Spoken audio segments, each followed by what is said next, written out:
Welcome back. As I did tell you earlier, President Bola Ahmed Tinubu is currently in Nairobi, Kenya, where he's attending the Africa Forward Summit 2026. Now, we understand that some of the keys and objectives, or the themes and objectives of that summit, is to forge a new beginning, a shift to Anglophone Africa.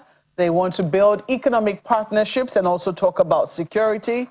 And they're also looking at the political landscape in 2026 and beyond. Well, this morning we're going to be discussing what exactly this is about and what it holds for us. We do know that President Bola Ahmed Tinubu has been making quite a number of diplomatic moves. Just this year, he was in the UK visiting, shall I say, former colonial masters. Can't find a better term now.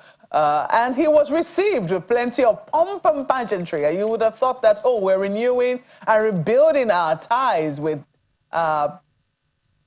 England and then now the United Kingdom, and now we're asking questions as to what exactly is happening with this new alliance with France, even though, well, France is not exactly strange to the president because he goes there quite often. I wonder if Mr. Ehi Brima, who is the publisher, editor-in-chief of Niger Times, will have insights on this. Well, we certainly believe he does. It's good to see you this morning. Were you surprised that President Bola Ahmed Tinubu was making this visit to Kenya?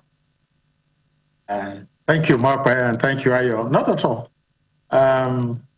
There are leaders from other African countries, heads of governments, heads of state and all of that. More than 30 of them, actually, business leaders.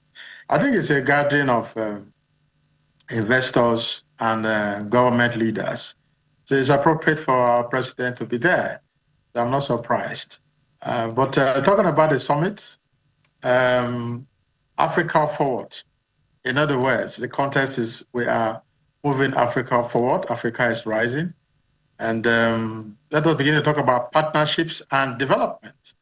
And it is interesting that Emmanuel Macron of France, president of France, said that this is a partnership of equals. And I couldn't, agree more. The other important part of that conversation is we need to move from aid to trade, to development, to see things on the ground, and so on and so forth. So I think the summits holding in Nairobi yesterday and today, 2 days, it's a welcome development, but it's a significant pivot. If you know that historically, France used to hold these kind of summits with their Francophone countries, but that has changed now. Moving towards the Anglophone countries, I think is also very significant. And I think Nigeria is a big force in that regard. Shouldn't we be wary of this conversation? I mean, first you say, you highlighted the fact that President Macron highlighted the fact that it's a meeting of equals. And yet we see that every time when this conversation happens, it is that one president from an external country, it could be in Europe, it could be in Asia, it could be in the Americas, is having a conversation with African leaders. Usually there is a gathering of Africa, and people will say, where else do we see that? Do we see, for instance, U.S. president having a conversation with China and a host of other countries in that region, or do we see? Has any African leader ever summoned a meeting where, powers in Europe are the ones that he is having a conversation with as a group? And so some people say that this is already, there is already an imbalance inbuilt in this conversation where one Western power is meeting with a group. You already said about 30 African leaders are meeting in Nairobi, and we're talking about Africa Forward, and we say it's a meeting of equals. Are we really equal? We have to start from somewhere, Mark. Previously, these summits, they hold outside of Africa. Whether it's Russia, Africa, whether it's US, Africa, they all always hold, but now this is holding on African soil. I think that's a significant improvement. Let the summits hold here, and we talk about development, in Africa. So it is a good move that President William Ruto and Emmanuel Macron agreed that the summit should hold It could easily have held in Paris, and we'll just take it like that. So for me, that is significant. That's number one. Number two, Africa, we need development. Going cap in hand all the time for loans, begging for money. There's a difference between I invest in your economy, I invest in Africa, than just borrowing money with a lot of risks involved with high interest rates. And I think now you heard the news, 23 billion euro investment, which is about 27 billion US dollars. That is a major investment coming from both French companies and, of course, the African counterparts. I think the agreement is for French companies to bring in about 14 billion euros, and then there are, African counterparts like an Alhaji Aliko Dangote, who is there right now as we speak, and a major proponent of investment in Africa is there too, and of course, he's also planning to build another refinery in that eastern region of Africa. So there's something remarkable that Alhaji Aliko Dangote said. He says it is domestic investment that attracts foreign investment. So we need to look inwards to be able to get things right, sorted at home, investors, before anybody will bring in their money from outside. And that was exactly the same conversation, during the same similar summit that was convened by the CBN and the UK's Foreign Commonwealth Development Office, March 17 in London, about mobilizing private capital into Nigeria. The focus there was on Nigeria, not the whole of Africa. But essentially, it's the same template. We want development and investment to flow in the direction of Africa in different sectors, whether it is digital technology, whether it is AI, whether it is agriculture, even healthcare, and of course, we're also looking at clean energy and our critical minerals. We have nothing to lose. Let there be a partnership for Africa to grow. The different countries in Africa, and the likes of Tony Lumelu, I think they have been preaching that gospel for so many years. Yeah. What it's doing with young entrepreneurs all over Africa, that the private sector is the only one that can unleash wealth and prosperity in the whole of Africa. And I think we're having a lot of French companies there too, during this summit, whether it's Total Energy, they're all there, Orange is there. And I think they need to look beyond, not just Kenya, they should look at other African countries. And that's why I'm happy that we have strong Nigerian voices, like our president is there right now. Mr. Alhaji Aliko Dangote is also there. I'm going to be very honest with you. I'm very grateful that you are quite optimistic on this matter, because what it affords us the opportunity to do is to really interrogate it, whether we have real need to be optimistic. Let's not forget that just last year, I mean, in the last couple of years, let's say maybe in the last 2 years or thereabouts, we've seen a series of coups in countries that traditionally were allies of France, because they were former colonial places for France. I mean, France was a former colonial master, talking about Burkina Faso, talking about Mali. These countries, kicked out the hand of France. In fact, as a matter of fact, some people will say one of the things that they were kicking out, or one of the things that they really rebelled against, the manifesto, big on the manifesto of those who took power, was that they were trying to remove the knee of France from their necks, more or less, to let them breathe. And here we are now having this conversation. Do you really think that we can trust?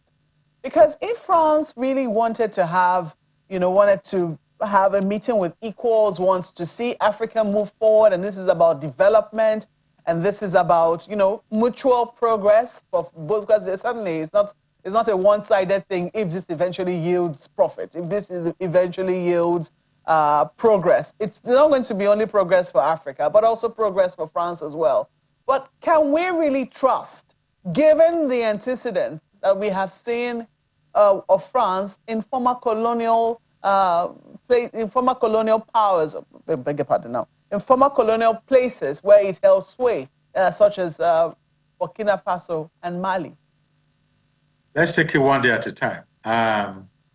France is a major country and in Europe, leading, it's a big force. And in fact, the G7 summit is holding in France again next month.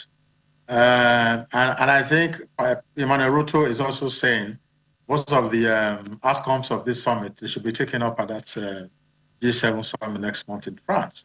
But having said that, we have to be optimistic, Mark. We have to be very confident.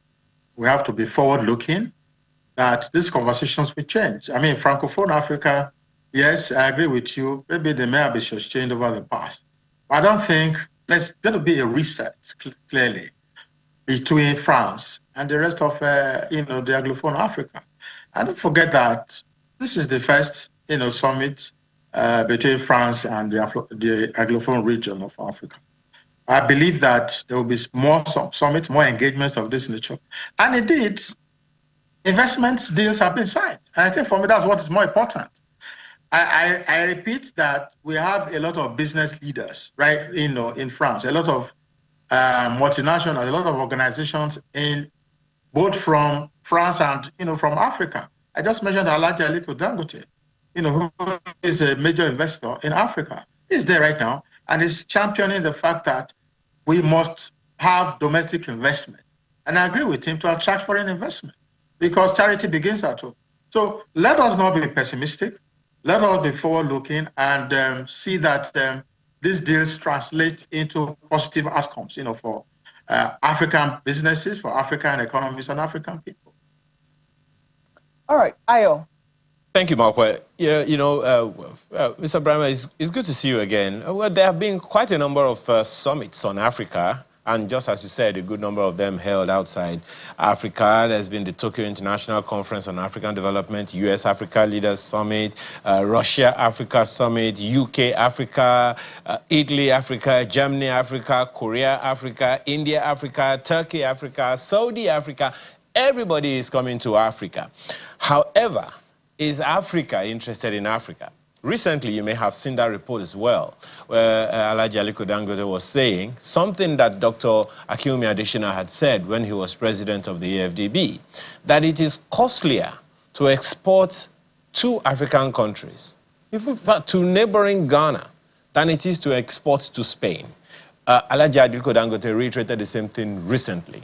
So if Africa is not collaborating with itself, despite the Africa Free Trade Agreement, conversation, where is all these France, Africa, and the rest of them Africa summits going if Africa is not ready to collaborate with itself?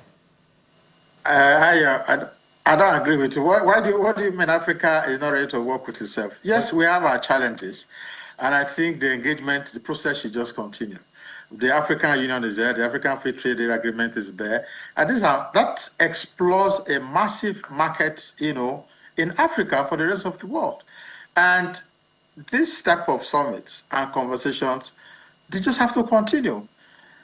Whether we like it or not. Well, no. Mr. Abraham, I apologize. Africa is for Africa. I apologize. And I'm not sure you heard what I said. Conversation. No, I understand very well that. Okay. Even we don't collaborate amongst ourselves. Doing business between one country in Africa and the other can be very difficult.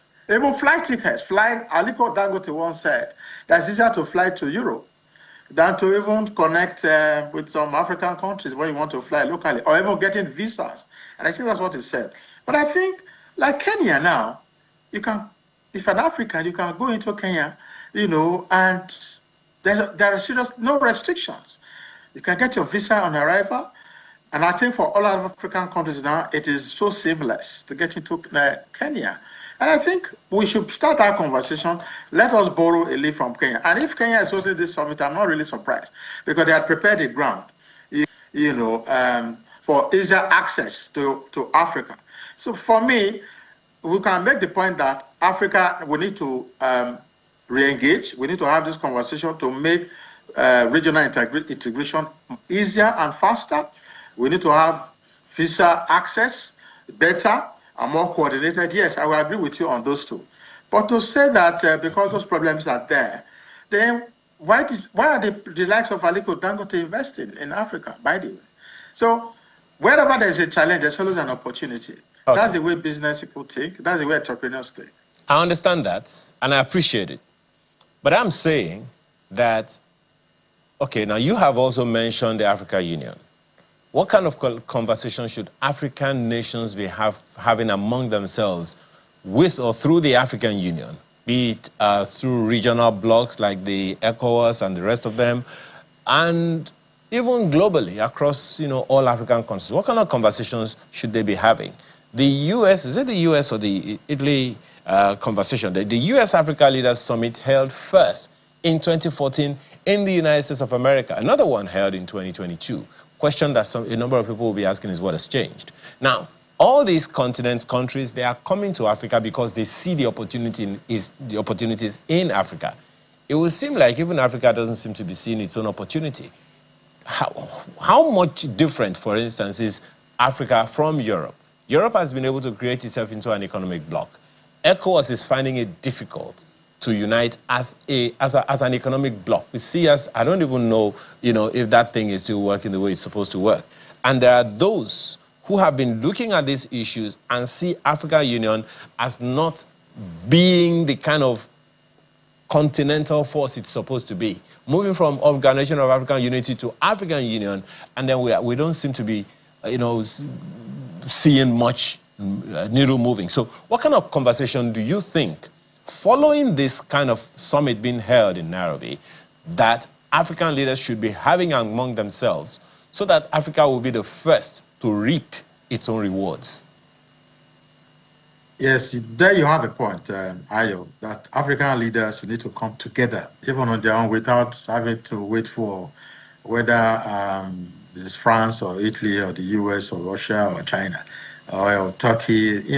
I agree on that point, that we should take this whole project of Africa Rising more seriously. It is not rocket science. I agree that our leaders also need to really wake up and be more serious about development issues. I mean, look at the population of Africa and the demographics. Young people, by 2030, I think the United Nations is projecting that we're about 2.5 billion people in the whole of Africa. So that continent is, apart from just producing people, that is raw human capital. And the young ones in the digital space are really taking over. I agree that African leaders, they need to really put their act together, either individually or coming together to have a similar summit and have a broad strategic framework for development. Because if China, the United States of America, France, and so many other countries, whether in Europe or other parts of the world, are showing significant interest in Africa, it means there's something here. And indeed, we have a lot of things going for us. The youth population is a massive, massive opportunity, for Africa to develop. Our critical minerals, they're all there. Land for agriculture is also there. So if the Chinese influence in Africa is growing, there must be a reason. It's because they are seeing a lot of opportunities. The Lebanese too, a lot of them too are in Africa, especially in Nigeria here. So what are they seeing that we're not seeing? African leaders, I agree, should come together and discuss strategies on how we can develop individually, where opportunities exist, comparative advantage, let them collaborate. Africa can actually become a single market, all right, where we have accessibility should be very easy, as I said before. Regional integration, mentioned ECOWAS, we have a TT problem. Like in ECOWAS now, you don't need a visa. Once you are an ECOWAS country to travel to any of those countries, any country in the West African sub-region.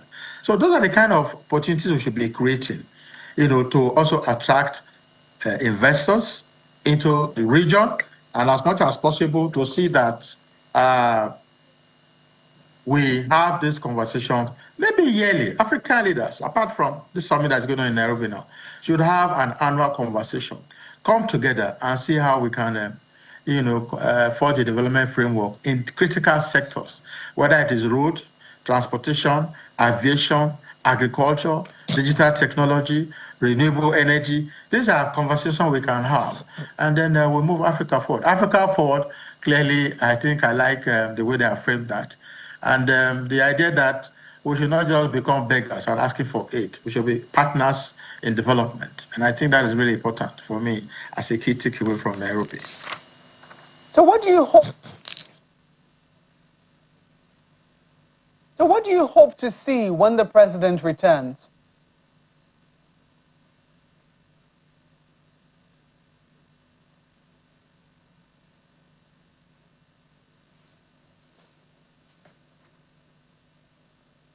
Okay, it appears you're muted, Mr. Brima. I don't know. Yes, I think I was muted for a moment. Yes, I will repeat that our president is the chief marketing officer of our country, and wherever these opportunities exist, and gatherings of the type in Nairobi, of course, he has to be there or send a representative. But happily, he's there right now. I'm looking for those opportunities, and for us, agriculture is very significant, and creating jobs. Macron talked about creating over 250,000 jobs, on the continent. And those are the kind of stories, conversation we should be having. We need employment in Nigeria. And to create these jobs, we need massive investment. And that's why the likes of Aliko Dangote will always be on my list because of what it's doing, not only in Nigeria, in about 12 African countries. And I'm planning to be a refinery in East Africa. We need to encourage more of such entrepreneurs in Africa and attract investment. So another key message I think we should leave with from Nairobi is that domestic investment, according to Aliko Dangote, is what will attract foreign investment. So let's not lose sight of that. Even whether we hold those summits between African nations, among African nations, or with strategic partners in Europe and the rest of the world. America is interested in Africa. China is interested in Africa. Even Russia. The whole of the Far East, Asia, they're all interested in Africa. So what is the attraction? Africa is the next economic frontier of the world. So, but our leaders need to put their act together. They need to fight corporate governance issues. They need to fight corruption and security challenges. These are some of the things that will hold back, potential investors from looking in this direction. But they still keep coming in spite of those challenges and looking more again into Africa. And I expect this summit, similar summit to also hold here in Abuja, Nigeria in Abuja, so that shouldn't be only in Nairobi or Kigali or Johannesburg. Nigeria is a big force in Africa, and we need to hold similar conversations, to talk about development issues for Africa and especially Nigeria. As I did highlight, we hope that African leaders, and you have also said the same, African leaders will also take an interest, a real and genuine interest in Africa as well. Thank you so much for speaking with us this morning. Mr. Ehi Brima is the publisher, editor-in-chief of Niger Times. Thank you once more for speaking with us. Thank you for having me, Mark. Thank you, Ayo. Well, we take another break now. When we come back, we did say we're going to talk about health. The hantavirus has broken out. We'll find out what exactly is this about, and are we under any threat? In just a moment, please stay with us.